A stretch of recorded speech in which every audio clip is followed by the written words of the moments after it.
What's up, everybody? Big Herc 916, and you're tuned in to another dope Fresh Out interview. Make sure you hit that like button, hit the subscribe button, share this channel. You know, we kick the real over here, and I got a special guest that I've been trying to link up for a couple months now, the homie FG from Compton. And man, we're gonna get his story and lace you guys up on some real game. FG, man, tell the people about where you're from and some background so they can know a little bit about you. Okay, for sure. Born in Los Angeles, California. My mother was from, actually born in New York, came out here as a kid. So born in Los Angeles till I was fourth grade. Moved into fourth grade, right on the Linwood-Compton border. Been there for my adolescent years, fourth grade through high school. I was in Compton. So growing up for me was I grew up in a two-parent home, you know, but used to race BMX, you know, play sports. I did it all. I can't sit here and say that I didn't grow up in poverty, but I did grow up in the hood, you know, and sometimes the mixture of, you know, those two, you know, you can find yourself in various places, you know. Yeah, it's a commonality. You know, a lot of cats when I talk to, we're all BMXers. You know, everybody like BMX or skateboarding. So a lot of people think, oh man, black guys. I mean, shoot, we used to get down with the bikes too. But what do you think was the pull that took you from like being the kid who was in the sports, BMXing, and doing the fun stuff to getting into the streets? Well, the thing about it, I grew up in a neighborhood to where, you know, the Crips and Bloods was running rampant back then. So fourth grade, when I moved to my neighborhood and went to my elementary school, I learned fast that this is a Pyru neighborhood. So you grow up riding your bike around the neighborhood, stopping at certain homie's house, you know, you're not really knowing that this is a full active gang member because he's just a regular kid, another kid to you. Now you may be 10 and he may be 14 at the time, so you looking up to him, but he play football, he at the high school and do all this stuff, but you don't also know that he's an active gang member as well. Because as you know, some gang members play sports and do other things, especially in their high school years. So some of the guys that I used to ride my bike around their house, like I said, then I did know the ones who was full-fledged gang members. But since they was nice to me and cool with me, I stop at their house too, talk to them and ride to the next person's house. And before you know it, you a little homie around this neighborhood.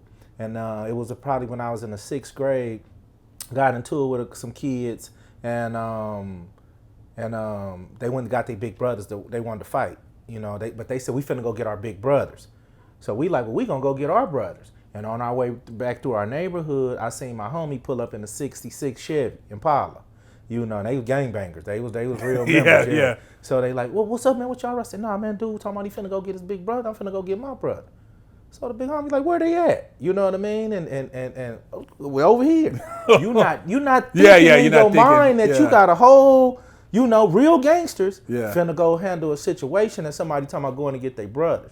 And it was funny because the other little homies' brothers and my big homies was actually homies, you know what I mean? They was from a different neighborhood and they laughed about it and they made us, no, we family. It's gonna be a situation where them Crips gonna come over here and try to smash all of y'all, so y'all need to be friends.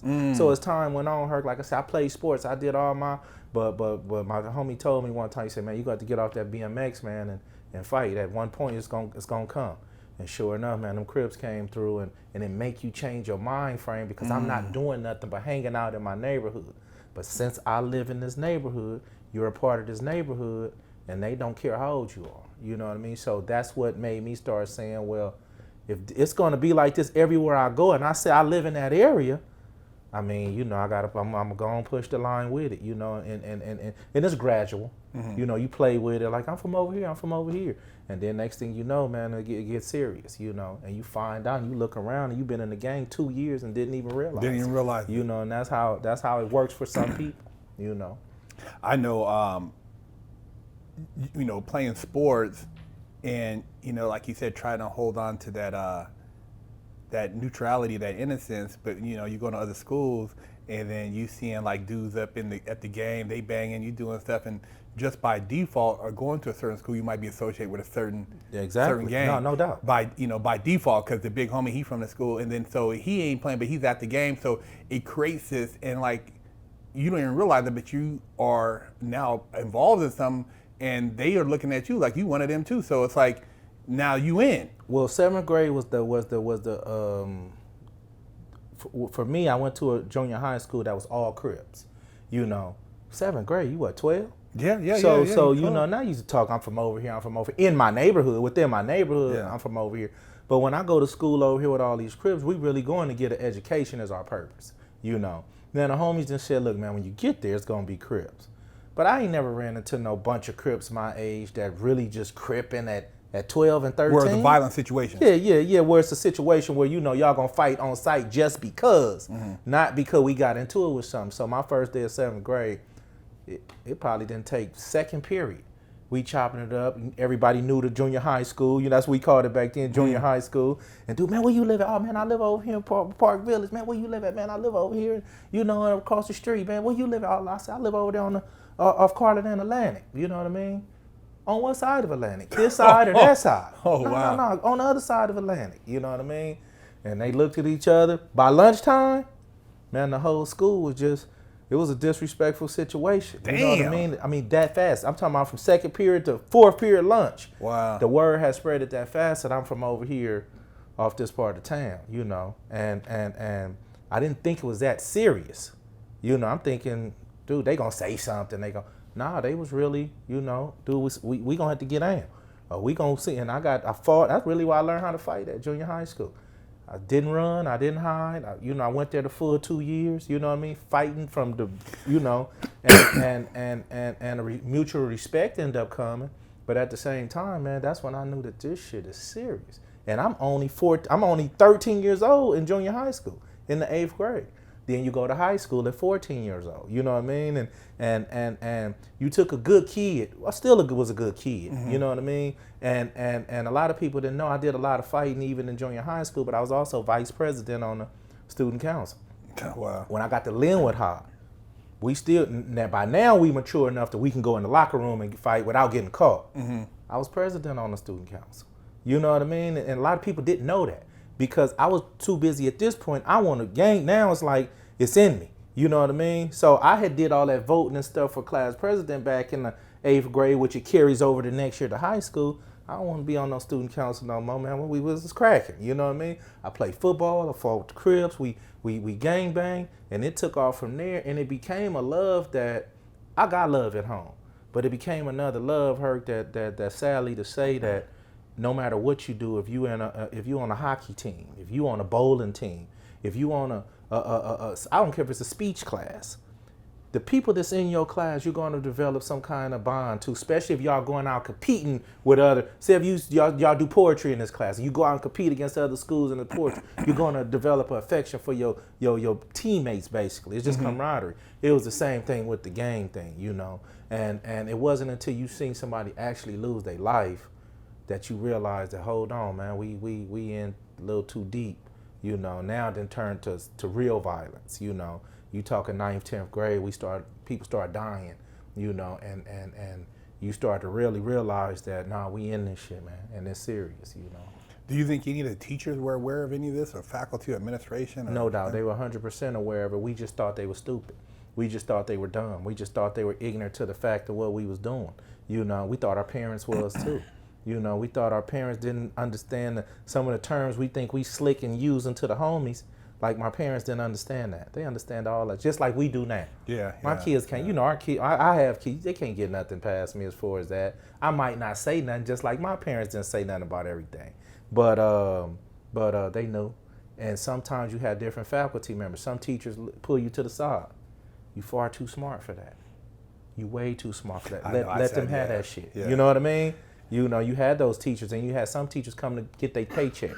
I'm here to teach my class and go home. Get up out of here. It's crazy you say that, because I know teachers that would say something like, they see you dressed in a certain way, they just look at you like, yeah, okay, I see what you're doing. And then you have teachers that were maybe from another part of town. They let dudes come upon from another campus. Like, why they even up here on our campus? No doubt. And it's like running around. So it's like war central. I'm walking, like, I don't know if I'm gonna get jumped on the way home from school, dudes in the parking lot banging on me. I'm like, and this is like the normal thing, and then it's usually a female that it's a conflict. Oh, no doubt. This dude messed with this girl from this hood over here. They come in there, and we, you know, and she knowing that it's gonna create something, but it's like it's here this dude is from another neighborhood and he messing with a girl from our school, you know. No doubt. And then don't forget, it seemed like always the prettiest girl is in the enemy neighborhood. You know? Yeah, exactly. And we was gonna try to sneak over there to see her too. We was gonna put our life on the line, and take these bumps and bruises. That's how it was, and that's how powerful. And then you have women who start shit intentionally, you know what I mean. But at the end of the day, you know, I can honestly say that it's a love that grabs you. And it's almost like a drug that it won't let go and you fighting with it. You know, I've never smoked a cigarette in my life, but I can say that the way I see people that smoke cigarettes can't stop that easy. It's an addiction like that. And when you start this gang life, man, and when you enthralled in it, it pulls and tugs at your heartstrings because these are the guys who showing you love. You feel like if a guy don't run out on you, if somebody jump out on you, it's 2 of y'all and 5 guys jump out on you and your buddy don't run, you love this dude, this is your partner, this is your boy.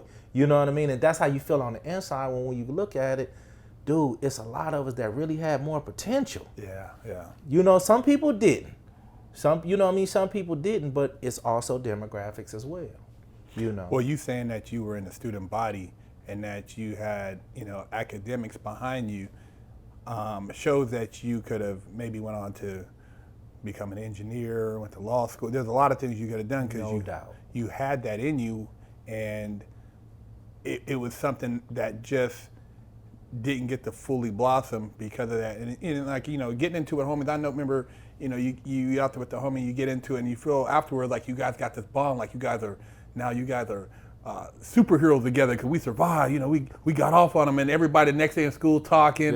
Which now it's like social media. So we didn't put our stuff out there like that. Right. It's word of mouth. Word of mouth. You weren't incriminating, but you knew. Oh, that's so and so for so and so good. You know, so your rep was just. You know, girls like, oh, so I heard about you. You know, but you know that I used to get the girls though too. Exactly, I know, because I seen girls like I remember the first time. Oh, I heard you getting money now. You know, you're like, yeah, I'm getting a little money, and so you know, girls want to mess you because you see them mess with this D boy now. You a D boy, so now you getting it. Yeah, but before the money came, it was like, no, he a fighter.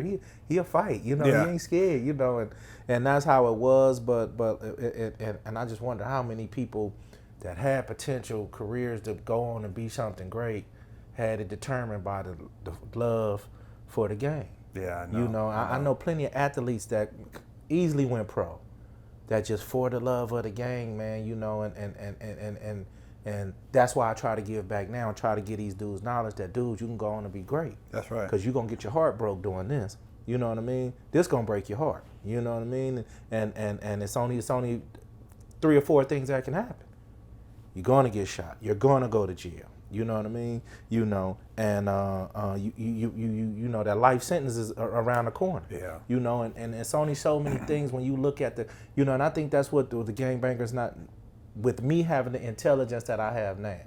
I didn't have it then, you know, but I have it now. Yeah. But I'm gonna tell you what they have now, Hurt. They have history and resources to get the facts. We done had Google. That's right. We couldn't pull up Google and tell you how many gangs is in this neighborhood or how many, you know, you couldn't get how much time this crime carry. We didn't have those facts. There's no excuse for these dudes out here now because it's a history of violence, it's a history of death, it's a history of life sentence within this gang culture.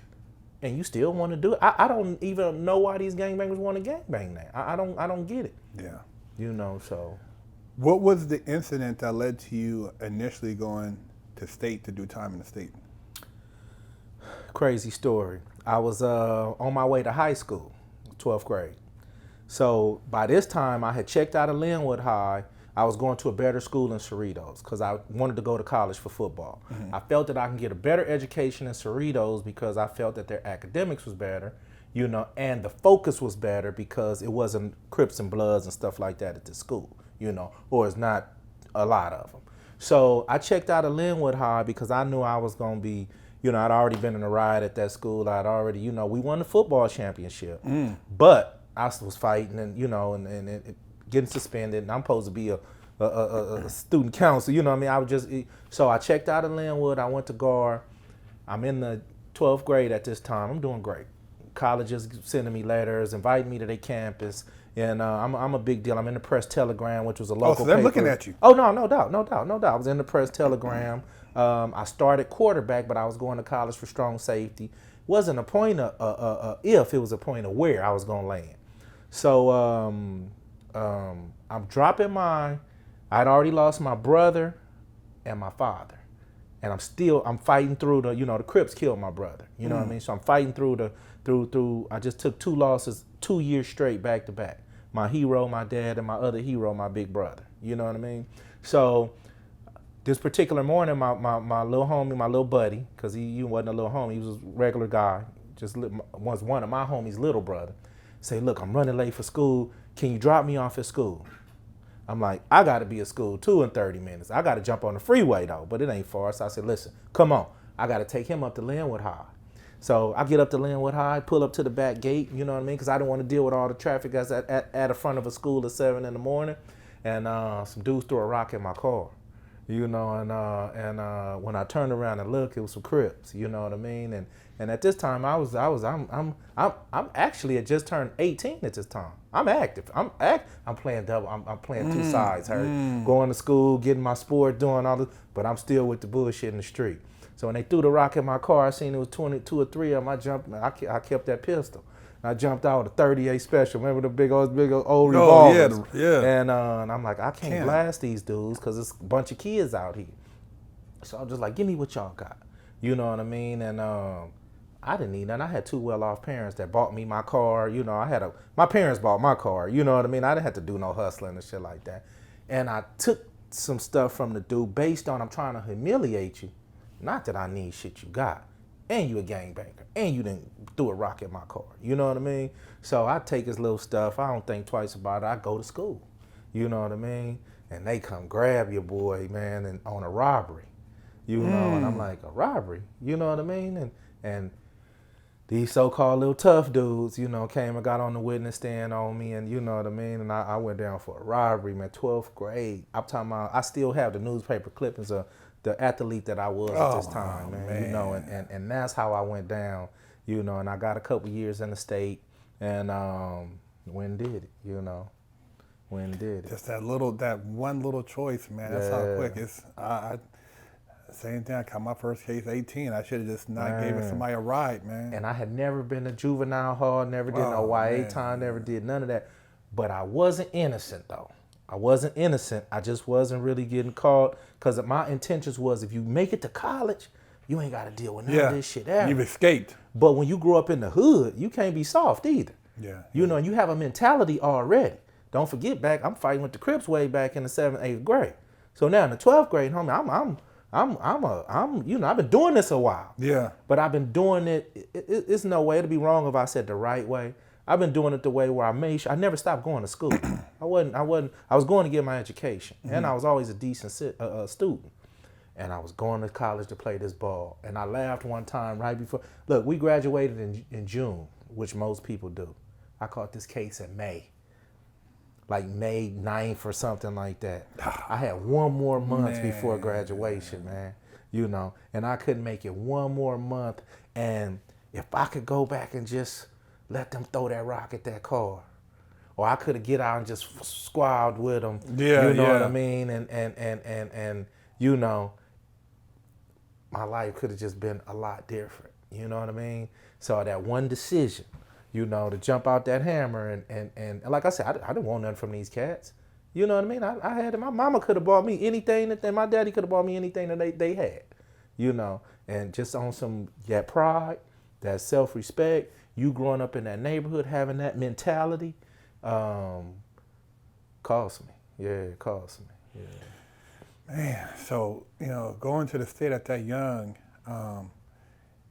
and dealing with that type of situation, did you learn anything while you were in the state as far as that helped you for when you got out, or did you kind of continue with that mindset when you got out? No, I didn't. I went in there and I was, you know, young. I went in there and acted a damn fool, man. I didn't, you know, because don't forget I lost my family as well, you know, and so no, it didn't. I just was kind of distraught over a lot of things. I was still mad at Crips for killing my brother, you know. So when I went in there like, I'm here now, you know what I mean? And, you know, I banged it out and, you know, didn't learn. I'm always listening. So all them old wise men that you talk about to be at the domino table, be like, hey, youngster, come here, you know, and stuff like that. I use my smartness not to say manipulate the dudes in there, but to somebody trying to do something. Nah, don't do it that way, bro. That's a dumb way to do it this way. And you might not get caught. I don't care if you're going to steal some food out the kitchen. You know what I mean? I'm trying to give you a better perspective. Yes, a better, you know, and it was young that I realized that I was a little smarter than a lot of the guys I was around my age. You know, I summed up situations and I kind of saw things a little different. And I had that heart, you know, so I was always, you know, so Dad, I didn't learn nothing in there, man. Because when I came home to nothing. I came home to a girlfriend who I had to parole to her house. She was messing with another dude, but back then you had to have an address to, you know, go to. My grandmother said I couldn't come live with her because she lived in a crib hood. Mind you, I was born at the corner of your house. I've been in your neighborhood since I was born. I know everybody over here. And so I came home to the streets. You know, I came home to nothing, to the streets, went straight to the homies. You know what I mean? They broke bread with me. You know, I parlayed, got me a room and thought about it for a day or so. That third day I had to make a decision. How you gonna eat tonight? You know, and that was the situation I was put in, Herc, and I had to, you know, I had to, you know, stand up or fall down, you know what I mean? And I stood up. Unfortunately, I had to stand up in the streets. Yeah. You know, and I started selling drugs and now I'm gangbanging and selling drugs, which is the worst combination, you know. Because sometimes if you're a drug dealer, you can make it. Sometimes you're a gang member, you can make it. But when you're a gangbanger drug dealer, oh, them people got they eyes on you. You know what I mean? And that's what started. Now, I was smart enough that after I got on my feet, I could have went back to junior college. I could have moved in with one of my aunts. I could have, you know, I could have changed, you know, because I was smart enough to. You know what I mean? And I didn't. I chose to stay out here in these streets because the more money I got and the more, you know, downer I was, I started to establish a position and started, like you say, I was somebody now. Yeah. You know what I mean? I was somebody that people come get to go to an altercation because they want to take some riders with them. You know, they want to have the best team and it goes back to ego. I let my ego for being down, being somebody in the hood, take me this way, when my understanding and me being intelligent enough to know that you need to be going this way. You still got a shot, you know, and I kept going down the other way though, you know. So what got you caught up in the feds? The drugs and the gangbanging. You know, it was basically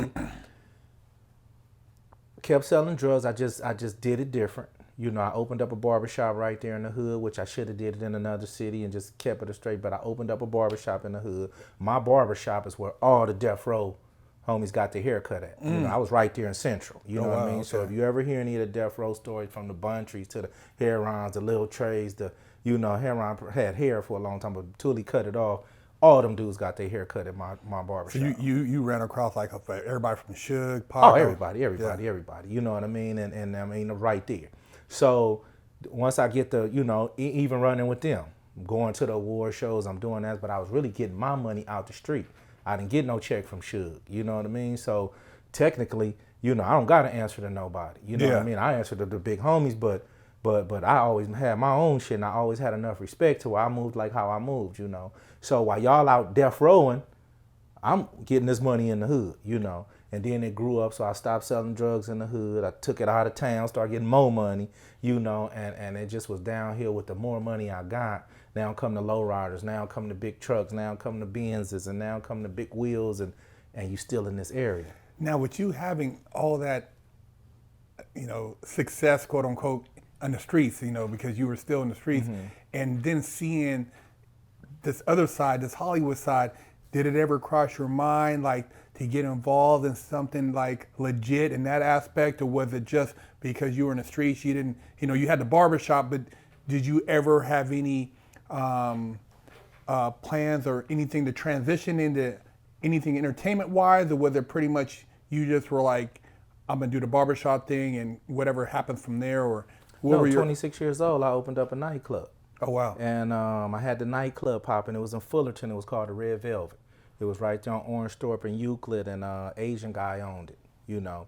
And I went in there, and by now I had been doing little parties, renting stuff out, you know. And so I was making legit money with entertainment. Okay. So I mean, I go to Marina Del Rey. I had a guy named Phil before he sold all his yachts to the Hornblower. Phil owned like 3 big yachts out there. Phil used to let me get them, man. I'm talking about, I'm cramming them in. You know what I mean? He loved me. You know what I mean? So you were in the House of Blues and all that shit was popping. You was out there doing it. Yeah, I did all that, man. Yeah. And so, but when I got my own club, you know what I mean, and became part owner at the Red Velvet, you know, me and one of my little buddies who end up, you know, opting out. I still had a gang mentality. So I'm like, look, man, we go to the Century Club, we go to Paradise 24, we go to everywhere we go. Look, everywhere we go, we running into the Crips. Where do we have a spot at? And I opened up the Red Velvet, and I'm talking about, man, it took off like wildfire. You know, and I had a couple homies there to help me out, promote it. And I'm talking about, like you say, not to mention Death Row is cracking at the moment. So all the homies is coming. So when the females coming up in there, we got the fresh cars outside, the homies in there with the Death Row chains. That helped me out because it helped me bring other celebrities and artists to the club to perform, you know. And so drugs wasn't even on the menu no more. I'm transitioned into, you know, getting this. I'm getting entertainment money. Oh wow. You know. Okay. So and like I said, I rented out right across the street from the House of Blues on Hollywood on Sunset Boulevard. I believe it's a Hyatt. One time I rented out the top level of it. It got a pool up there on the top. You see the whole city, man, through a Halloween party, man. I'm talking about, you know. I remember because it's a Sky Bar now. That's what it is? Yeah, I think okay. it's right next to the comedy store. I think right. Yeah. I was platinum at the comedy store. When I pull up, you think I was Shaq or somebody, man. You know what I mean? I had my own table when Guy Tori had the Fat Tuesdays. Fat Tuesdays crap. I was platinum at that thing, man, and a lot of other business that I frequent. You know, so I moved on to. So when I finished the Red Velvet, I did a few independent parties, but my name was popping by then. Then I got the Monte Cristo. And out there in West LA. Mm-hmm. And I don't know if you ever heard of the Monte Cristo, but it's right there on Wilshire and Westmore, and you got to go up a gang of stairs to get to it. It's upstairs. And so I had that nightclub when the actual feds came and got me. Oh wow. You know, so I'm making money with this nightclub business. Was a different kind of money. Because every time I threw a function, my name had got to the point to where it's gonna be pretty women and it's gonna be some dudes with some money. Yeah. You know what I mean? And it even got to the point where even at the Red Velvet, the Crips started coming. You know what I mean? Like, hey, man, it's a business. Come on through. Yeah. I had to work with that a little bit, tell the hey, check this out. I remember the clubs was popping back then. And the clubs was popping back then. This back when you had to hand out flyers. Yeah. So I used to have to go to all these other clubs or hire somebody to go to all these other clubs. I probably done put a flyer on your car. You can put this damn flyer on my car. You know what I mean? Yeah. That was us, man. And so, yeah, I did transition. You know what I mean? So... And what happened was, like I said, I went to help a friend, you know, with a drug deal. He was trying to get some bread. I still was connected. I just didn't have to do it no more because I'm getting this club money. Wow. You So know? transition all the way out. Oh yeah, I was good. But when you street, you know, you still gon', you know what I mean. You still gonna have your hand in certain stuff. When stuff come around, I had the barbershop on the corner, Compton Boulevard and Harris. You know, if you got a barbershop in the hood, anytime somebody's selling something, who they coming to? For one, somebody that got some money or the local barbershop. And I had both. You know what I mean? So I damn near thought I was a pawn shop for a minute. You know what I mean? And people come up there and to turn a quick dollar, I believe it got to the point to where it wasn't even about the money no more. It was about the hustle. So if you could flip it and sell it, you know, it probably didn't even make sense. That why would I mess with this if I'm doing this, you know? But your mentality, it goes back to the mentality of, if my dad or if I was raised in Orange County or Laguna Beach somewhere, I wouldn't have learned how to flip dope. I would have learned how to flip investments. I would have learned how to flip legal investments. I would have knew what the stock market was at 10. You know what I mean? By 13, I probably been trying to invest my first $100 with my daddy. Dad, I want to put $100 on this. You know what I mean? Because that's what they do, and that's what they teach you. So exposed to. That's what you're exposed to. So I was exposed to what I was exposed to, and I was running with what I was exposed to. And once again, knowing I could take mine to a different level, you know, not to mention though, Herc, when the feds came and got me, my case was 4 years, 6 months old. Damn. Well, it was 4 years, 5 months old. You know what I mean? And when they came and got me, so I thought I was good. You know what I mean? So when they even came for me, I didn't. What the hell is? I was even puzzled when I got that indictment, man. And it said I got cracked November 04. That indictment said on June 13th, 2000. Yeah, and I was gone. I was, headed in this direction. I was, like I say, I'm rubbing elbows with dudes up in Hollywood because now I'm trying to, get investors to come in with me on different stuff and do different venues. And, I had personal relationship with the movie stars. And me and Shaq was cool, you know what I mean? And I used to bump into him all the time in Hollywood. And they started to see my face more and more and say, okay, we remember he was but now he moving on up. But when the feds came, they broke all that down and said 4.5, and that's what broke my heart. 4.5 years ago? On some crumbs? Wow. Yeah, that broke my heart, man. So, but this is the thing, kids out there, not even kids, adults. Some stuff you can do in the past can definitely come back and haunt you in the future, man.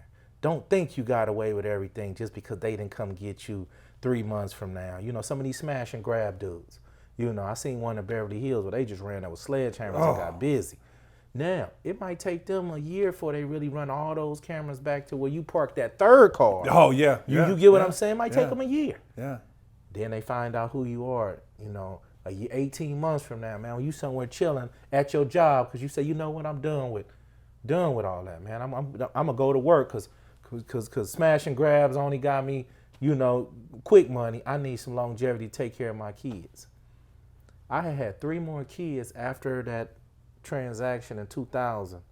I was gone with my life. So that transaction, how did that lead to this later on? Did somebody get caught up and bring you into a mix? I mean, because you obviously you was free.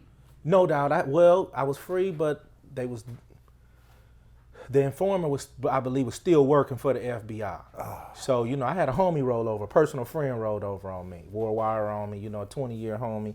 20-year homie. 20-year homeboy, you know what I mean? And wore a wire on me, And wore a wire? Wore a wire, man. Set me up for the feds, and never in 100 years would I have believed him if it didn't happen to me, I'd have been skeptical. A lot of people, when I told them, they were skeptical. No, not him. No, not him. Right?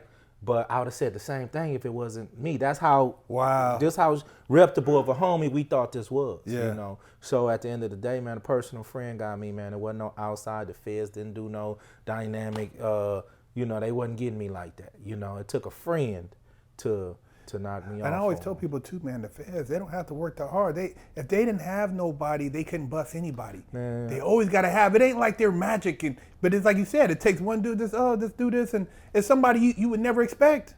Hey, I tell them all the time. I used to tell them all the time, man. And they can get bad all they want, but I used to say, man, the feds ain't shit, man. Without you. That's right. Everybody used to say that to the homies, like, dude, they're not shit. That's not like, dude, if they didn't have the intel, you give them all. They don't know nothing until you tell them. Now they do because smartphones and dudes is putting all the business out there. But back then, you had that, so, and so 4.5, now if they would have got me as soon as it happened, I might have, okay, you got me. But I really went on in a different direction. And then it came back. One thing about it though, so when you grow, you change from the gang life a little bit. You a member because you always a member, but you're not hanging on corners no more. You're not on the turf just like that anymore because you out trying to conduct business to make the next function crack. You trying to get the next party ready. You trying to get the the next bag of money from this entertainment. And so you change, you grow on the inside. Now imagine growing on the inside and telling yourself, well, damn, I'm a businessman now. This is basically what I am. I even used to have other clubs, people that's doing clubs right now, that's being successful in LA. I mean, I've got a bunch of homies that own them, but I've been involved in a lot of people that look saying, I'm trying to put this party together, I need a silent investor. Okay, what's the return I'm gonna get on my money? And I've been behind a lot of functions. I actually in 03 or 04, I had the official Summer Jam after party. I got it from 92.3 to B. You had to get it from them. I had the official one where they were going to promote it, but they said that if you get the right building, you get the right venue, you get the right security, that's the person we're going to honor the official party to. And what they're going to do is they're going to promote it and put it on the radio. And they got some contest winners. All you got to do is let them go on stage and get their little award, whatever the radio station gave them. But other than that, the in and out money is yours. You know, I got the official Summer Jam after party, man, and it was bananas. I'm talking about, man, I made so much money. I'm talking about, it was crazy. I didn't have no fun that night. Working hard, you know, all these people calling your name. You trying to get everybody in, you know. But there's money standing out here. Hold on, get these people in. You know what I mean? And go for that to the feds kicking in your door, you know, or open. So what was if you? I mean, that was like you said, past. Why did you think they target you at that point? Was it because now they seen that you had made it to a point where you're out, or they just like decided to? Because usually they're like, well, dude, he's not even, he's out. No, don't forget, I come from the same area Suge Knight come from. Oh. So us being from the same, only thing separated my neighborhood from his was one street, Atlantic. Okay. But back then, all that was where we ran at. You know what I mean? And I sold a lot of drugs in his neighborhood, you know. So when they came to do a lot of the death row investigations, and they pointed with, damn, man, they said it's a lot of dope being sold over here, but we done investigated all these dudes. You know what I mean? And when the fingers got to getting pointed, it was, that go your guy. Oh. So with it was great having all that exposure, because you got to think, when Death Row was super cracking, it used to be celebrities just driving through Compton, through the neighborhood, trying to find out this the neighborhood Suge Knight, you know, area Suge Knight grew up in. You know what I mean? And it used to just be popping. Celebrities would be hanging on the block. Wow. You know what I mean? Yeah. And at my barbershop. You know what I mean? I used to fly artists down, especially them Bay Area dudes. I love Rapid Forte and Spice One and them cats. I used to fly them dudes down here, man, and do shows for me, you know, and that was just a day in the neighborhood, you know. So when the feds started coming and saying there's a lot going on in this neighborhood, I happen to be one of the dudes that they saying it's part of the lot that's going on. You know? Oh, so they put you in the whole mix. Yeah. So I got put in the mix, and they was like, okay, we can't get him. You know, we can't get him. You know, the way he run his operation, we don't know what's moving.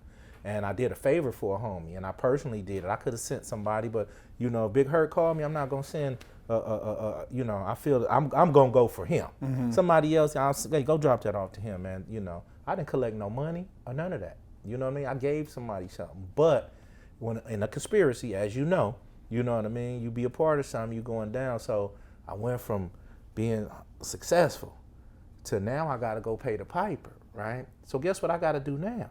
I got to revert back from businessman to penitentiary mode. You know what I mean? And that was something else right there, you know.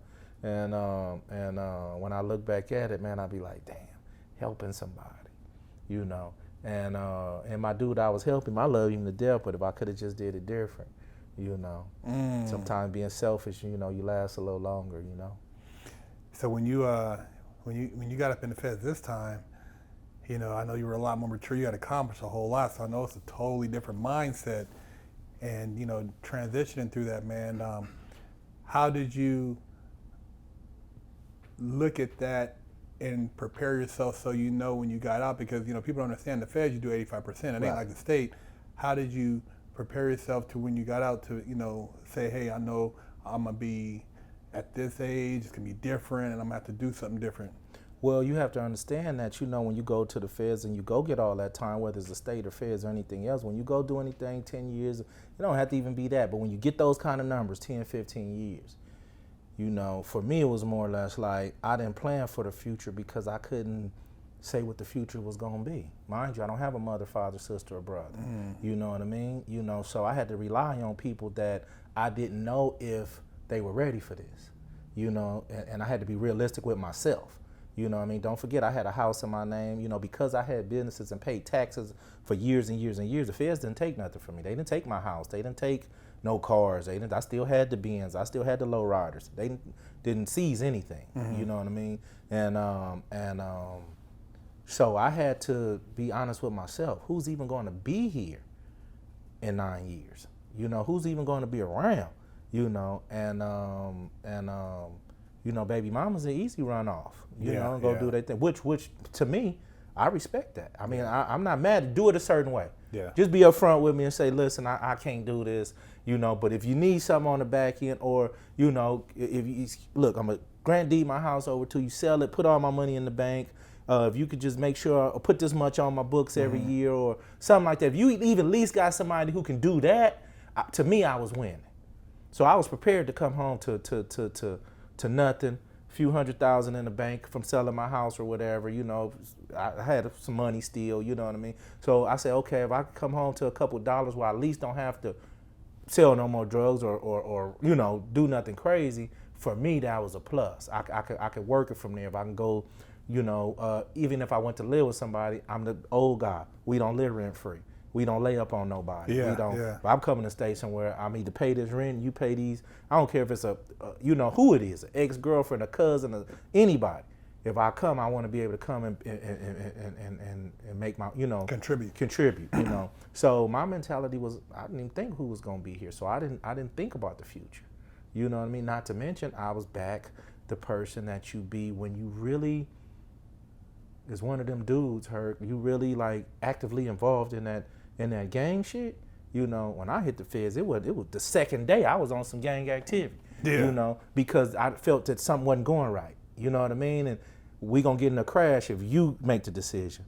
You know what I mean? Mm-hmm. Let me go down here and holler at these dudes real fast. You know what I mean? And it turned right back until that's how it was. You know, you start getting back in charge. You start, hold on, who thought of that plan? You know, you start being proactive with the gang again. You know what I mean? Not that I never was. It just we get money. I don't, you know, I'm not on the corner no more. You know what I mean? You know, I'm in suits and tie. We in gator boots. Plus, people expecting certain things from you coming from the streets with your background, like, oh, the big homie here. Oh, no doubt. You know what I mean? That is too. Not to mention, like you say, you got a reputation, and it follows you everywhere. It's your credit. You know what I mean? You know, and so when you pull up, they know what it is. They know what you're gonna be. I mean, the homie, a stand-up dude. He gonna say something about that, or he gonna do something about that, or he gonna. And I went right back into it, man. You know, and so I took it day for day, year for year. You know, and people left out your life, and people stayed. You know what I mean? And I happen to have some good people, you know what I mean, that stayed in my corner, man, that had my back like skin,